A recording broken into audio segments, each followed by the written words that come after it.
Sound check.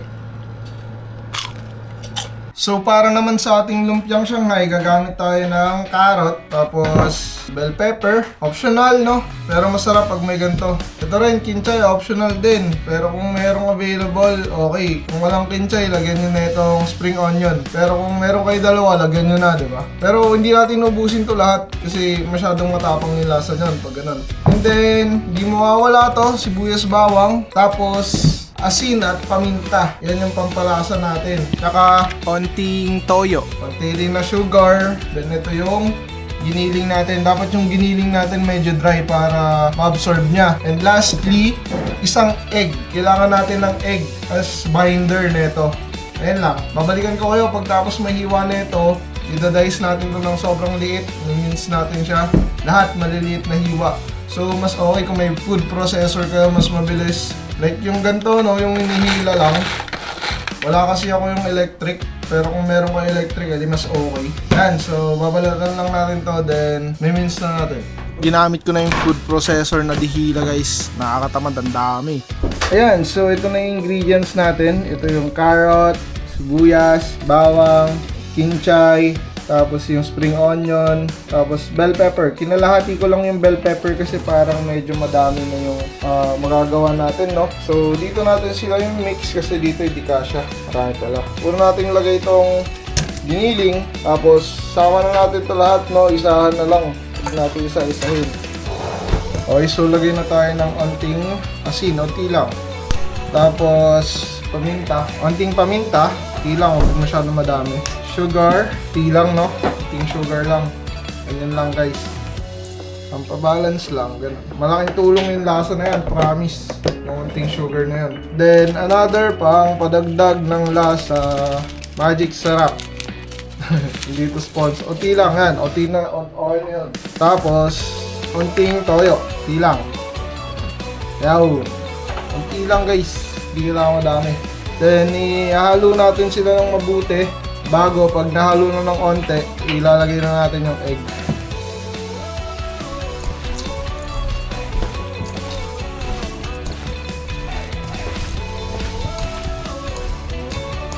Okay, so pag nahalo na ng ganyan, pwede mo nalagay itong egg.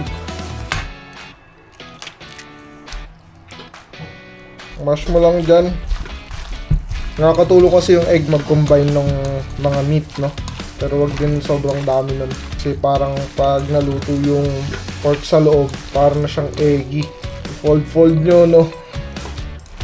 Ayan. So, magte-taste test tayo ng onte. Ipiprito natin. Lang, para lang malaman natin yung lasa.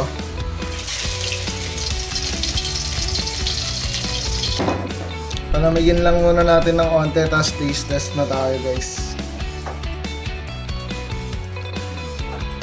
So, base sa ating tikim, kulang ng lasa. Dadagdagan natin ng konting asin, no? Hindi lang, guys. So, may nakalimutan ako isang ingredient. Lagyan natin na itong oyster sauce, pero onti lang. Ayan. So, haluin na natin ulit. Taste test na naman. Okay na, guys, magbabalot na tayo. Game, magbabalot na tayo, no? So, ito yung gagamitin natin, lumpia wrapper na galing sa Dali. Tapos ito ay cornstarch and water mixture. So, ang gagamitin lang natin ito pandikit doon sa dulo ng ating lumpia wrapper. So, papakita ko kayo ng isang balot. Tapos, timelapse ko na yung susunod para mabilis. Kasi ang dami nito, guys. Review na rin to sa balot, no? So, hindi ko alam kung okay ba to. First time ko rin gagamitin yung gantong pambalot. Oh, maganda. Okay siya, guys. Small. Yan lang, guys. Tignan natin kung kakasya itong ganito kadami. Isang balot niyan, tupi. Tapos silahin niya pa atras onte. Ikot onti. Tapos tupi ulit. Yan. Tapos ikot niya na, ano. Aba, ayos ah.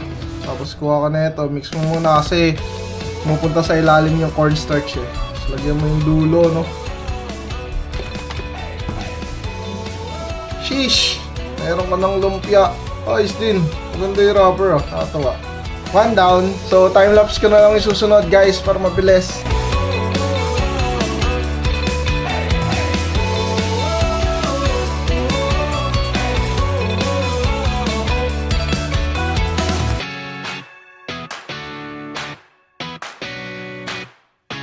guys, tapos na.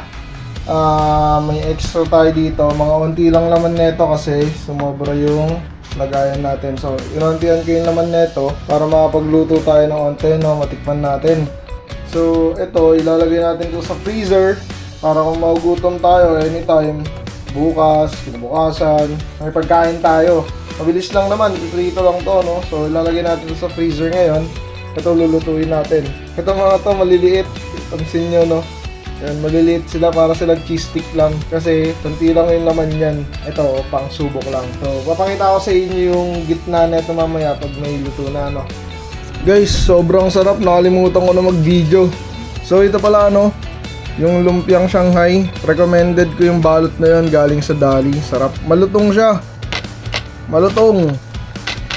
Solid. Tsaka nare-retain niya yung yung laman sa loob. Yung iba kasi pumuputok, no? So, okay siya. So, crunchy to, guys. Sound check.